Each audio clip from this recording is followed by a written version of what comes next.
Hello, hope you're doing well. Before we get started, I want to let you know that today's video is sponsored by Wix. Let me tell you a little bit about that. Wix is a platform that allows you to build your own professional-looking website from scratch by dragging and dropping all of the elements you might need from their online editor, which features links, layouts, and an intuitive gallery folder that keeps all of the images you upload to your website organized and readily accessible in one place. It's a user-friendly system that you can get the hang of really quickly, and it's actually a service that I've personally been using for years and years now, ever since I first made my portfolio site with it back when I was in university. Needless to say, the variety of features that Wix has to offer have ensured that it's been no trouble at all to keep my site updated over the years as well. I always prefer to be able to wholeheartedly recommend the companies that are kind enough to sponsor my videos, and in this instance, that's something that I can definitely do. If you guys have been looking for a means to create a folio site for yourself, or any other kind of website, I'd suggest giving Wix a try. There's going to be a link on screen and in the description if you want to check it out. Anyway, thanks for listening, now on to today's video.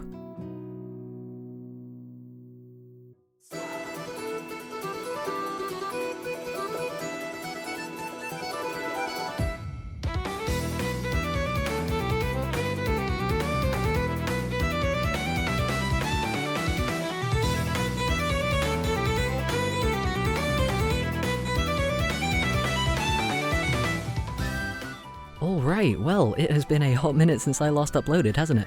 Sorry to keep you waiting, but to be fair, I've had my hands very full for the past few weeks with some work for a very unexpected but very exciting project.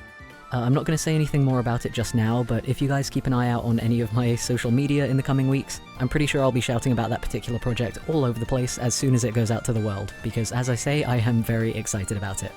That's something to look out for in the near future anyway, but enough about that, because today we are here to revisit the past. Now, if you've been following my work for a while, like a long while, you'll be aware that I used to be very involved in making fan art, and more specifically fan characters, for the show RWBY. I had my love for the show kind of rekindled by the latest volume of it that came out this year. It had its ups and downs, but for the most part I just had a lot of fun watching it, and it really made me want to revisit some of the old OCs I made for the show when I was first getting into it back in like 2015.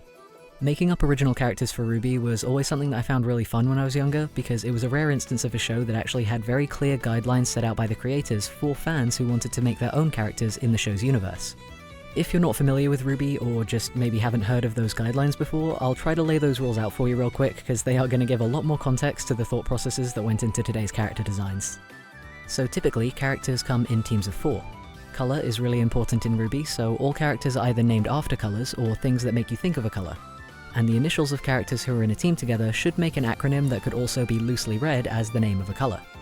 In terms of actual character traits, the majority of RWBY characters have a unique weapon and fighting style, as well as an ability called a semblance, which is basically a personalized superpower. And my favorite component of any RWBY character design is the fact that all the main characters are either based on or inspired by different fairy tales, myths, and legends. Being able to have those rules in mind when creating fan characters for RWBY made the whole process a lot more satisfying. It was like knowing exactly what pieces you would need to finish putting a puzzle together, but being able to actually kind of come up with those pieces yourself. Now, I made a lot of RWBY OCs back in the day, like easily over 30 of them. Like I said, it was very fun, and I have a tendency to hyperfixate on the things I find interesting, so suffice to say I might have gotten a bit carried away. But today I'm just going to be going over the very first team I ever made, talking you through the elements that went into them, and bringing them up to speed with my current art style to see just how much difference 5 years of progress can really make. So let's start at the beginning with this charming fella who's been on the screen this entire time, named Gold Mortis. He is the team leader for this particular quartet of heroes, and he was also the very first RWBY character I ever made, out of all of them, so he has an extra special place in my heart. I believe the fairy tale I based him on was a story called The Honest Woodsman, which I don't remember much about, to be honest, but I do recall that it involved a woodcutter being honest and getting a golden axe as a reward for his truthfulness. I've always loved any kind of story that adapts and repurposes fairy tales into something new, which is probably one of the reasons why RWBY always appealed to me so much in the first place. And one of my favourite parts about making these characters was always playing around with how elements of the tales that they were inspired by might translate into their design or powers or personality. In Gold's case, the fact that he was based on this story of the Honest Woodsman meant that I wanted him to be an honest character. But that's not to say that he would be like incapable of lying or anything. It was more so in the sense that I always just imagined him being very blunt and open about whatever he's thinking.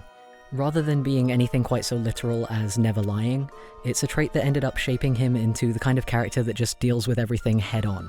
I think that might have followed through into my idea for his semblance as well, because if I remember correctly, it was just some kind of strength ability that made it easier for him to break stuff. Since the whole story of the Honest Woodsman revolves around an axe, it seemed pretty obvious that that would be Gold's weapon of choice.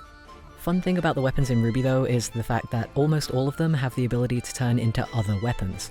The actual mechanics of that was always something that I found it difficult to wrap my head around back in 2015, and by God did that ever reflect in my designs.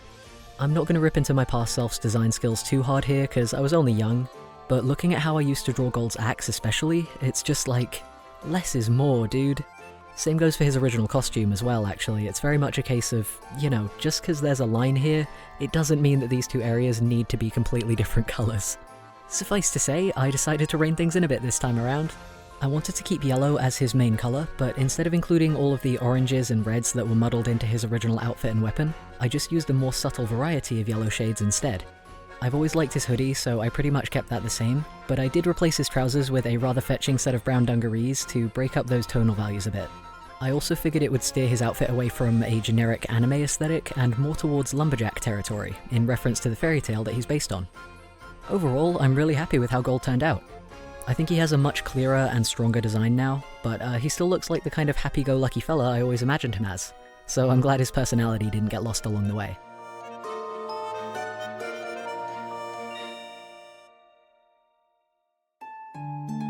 Next up, we have a character called Obelisk Down. Now, to my mind, the word obelisk always made me think of like monoliths made of dark stone, so I thought I was sticking to the colour naming rule when I called him that. But looking back now, I don't know how accurate that imagery actually was to the word in question. But still, we're here now, that's his name, and I guess we're all just gonna have to deal with that. So Obelisk is the second character I made for this team, and he was inspired by the story of Rapunzel. More so the Disney version than anything more classic, I will admit. I just remember that I wanted to give him really long hair, and I wanted his semblance to be the ability to heal while his hair glowed, like the princess from the Disney movie. I don't know how keen I am on that idea now though, since I don't know how useful it would actually be in practice. Rapunzel's most notable feature as a fairy tale character is of course her long hair. So when I was first designing Obelisk, I thought as far as weapons were concerned, it might be cool to give him a set of swords that could combine into giant scissors. Kind of Kill la Kill style. Mostly because scissors are the first vaguely weapon-like thing that comes to mind when you think of hair. I think it might also be becoming something of a theme with these redesigns that the weapons are maybe one of the things I'm most glad to have a chance to redo, because their original appearances were questionable at best. Obelisk's design is also another one where, certainly in his very first iteration at least, which you can see on the top right there, I apparently decided that every section of his outfit had to be a different colour. I'm also not quite sure what was going on with the gloves in his very first design, but overall, he just looked a bit of a mess. Drawing him now for this redesign though, I really wanted to take the opportunity to try and give him a more dignified, regal kind of appearance. He is based on a princess after all, so that seemed like a good look to aim for. Truth be told, I think that's the kind of aesthetic I was going for when I first designed him, but my mind was stuck so firmly in edgy anime territory that I missed the mark by a country mile. Long sleeves seemed like they would be a more fancy-looking fashion choice, so I gave him a cropped purple jacket with slits on the shoulders, with a kind of military, or actually more of a Prince Charming kind of style for the fastenings. One thing I've been learning to do more of lately with my art style is use more gradients. I think it was only at the very end of the painting process on this one, but I did give his jacket a bit of a black gradient on the sleeves, so that the colour would flow nicely into the black of the gloves that he's wearing. The main colour of Obelisk's palette is purple, with a fair bit of white thrown in for good measure. Obelisk also had bright yellow hair in his old designs, but this time around I changed that to a lighter shade so that it wouldn't clash horribly with the rest of his palette. I did keep the purple section of fringe that he has over one eye though, since that's one of his most memorable features in my mind's eye. On that note, I had considered keeping Obelisk's hair as long as it used to be in his old designs, but in the end I shortened it since trying to include the super long ponytail he used to have just made for a really distracting silhouette.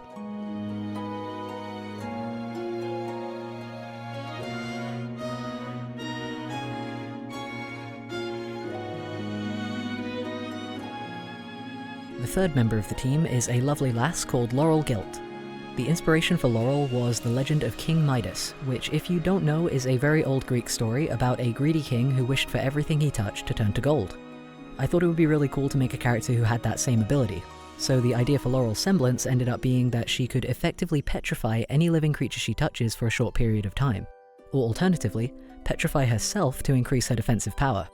The rest of Laurel's design kind of took shape around that concept. When I was first drawing her, for instance, I knew for sure that she would need a weapon that would let her get into close quarters with whoever she might be fighting, so that she could have a chance at petrifying them. So what she ended up with were these weird, giant claw gauntlets? I don't know, I never really figured out what was going on there. Drawing her this time though, I decided to give her a weapon that actually made sense and looked like it would fit in the RWBY universe. What I landed on was a pair of, like, super chunky tonfas, which I really liked because they both added some fun shapes to her silhouette and also gave the impression that even though she's very cute, she can pack a solid punch. Another element of her design that has changed pretty much entirely was her outfit. In her original design, I gave her a pretty revealing costume since I had the idea in my head that maybe her skin could turn gold when she was using her semblance, and I wanted that effect to be as visible as possible. But here's the thing, that original outfit? Super impractical. I don't care if you've got petrification powers or not, who on earth would look at what is effectively a bra and think, oh yeah, prime monster fighting material right there? Anyway, that's a tangent. To make a long story short, I actually have some sense now, so I replace her old and very impractical outfit with a costume inspired by a mix of sportswear and Greek fashion. It feels like she's both appropriately dressed and properly equipped now, and I really like how the top ended up looking in particular, as well as the actual laurel leaves in her hair. That detail is something that for some reason I have just never been able to draw properly until now, so it was really nice to be able to actually include it and have it look the way I'd always pictured it in my head. Contrary to the character that inspired her, Laurel has always had a very sweet, very kind personality, and it was very fun trying to draw her in a way that would get that across while also making it clear that she's like a badass warrior woman, you know?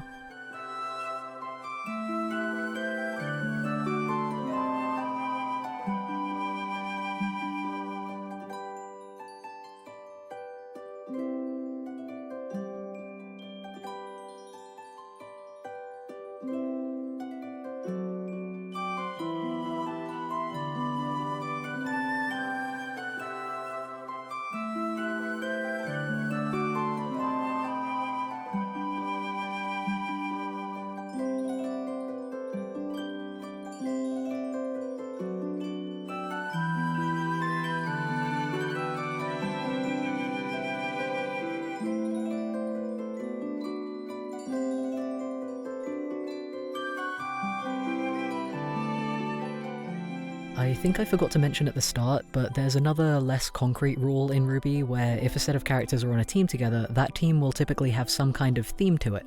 So you could have a team where all the characters are based on one kind of story, or where the things they're based on share a common factor. In the case of Team Gold, you might have already figured it out by now, but the theme was that the stories I was going to base the characters on all had to have something to do with gold. So we've got the Honest Woodsman with his gold axe, Rapunzel's gold hair, Midas's golden touch, and lastly a character based on Rumpelstiltskin, the trickster who could spin straw into golden thread. This character's name is Wicker Dodge. I chose that name for her because wicker is obviously another word for straw, so it seemed appropriate. And as I say, she is based on Rumpelstiltskin.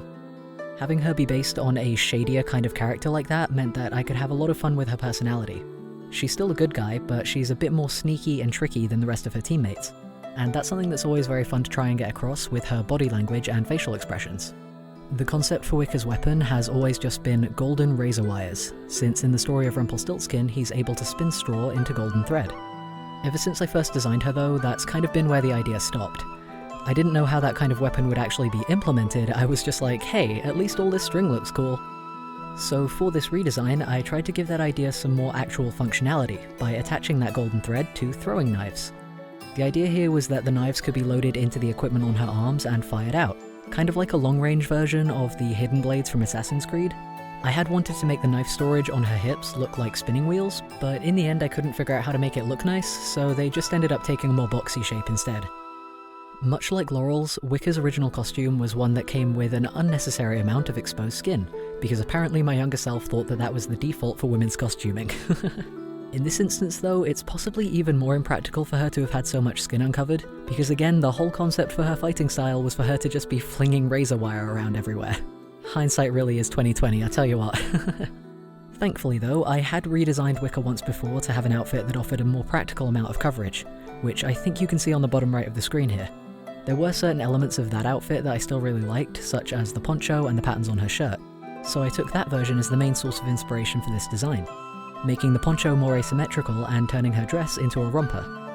I think the one part of Wicca's outfit that has stayed pretty much the same every time I've drawn her though has been her shoes. They are just permanently stylish.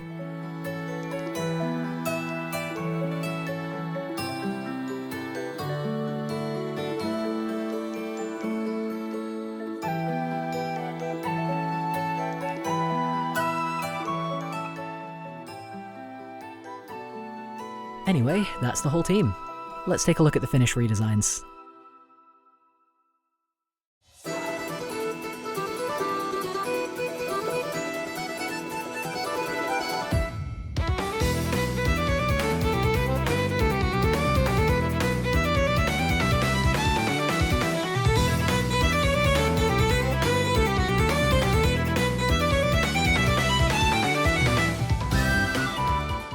Well, that was fun. Looking back, this set of characters, as well as the rest of my RWBY OCs, really played a big part in jumpstarting my love for character design. And it's really cool to see how different I was able to make them in this drawing while staying true to how I've always kind of seen them in my head. I think it also definitely goes to show how much I've learned about character design over the past few years. If you take nothing else away from this video, take away the fact that every section of your design does not need to be a different colour. Anyway, if you enjoyed this video, this little character exploration, let me know in the comments. I have plenty of other old characters, both from RWBY and from my own stories, that I would really love to revisit and redesign and talk about like this. So if you guys did enjoy this, then just let me know if you'd be up for that, and I would very much enjoy doing some more redesign videos like this sometime down the line. But for now, thank you very much for tuning in, and I hope to see you next time.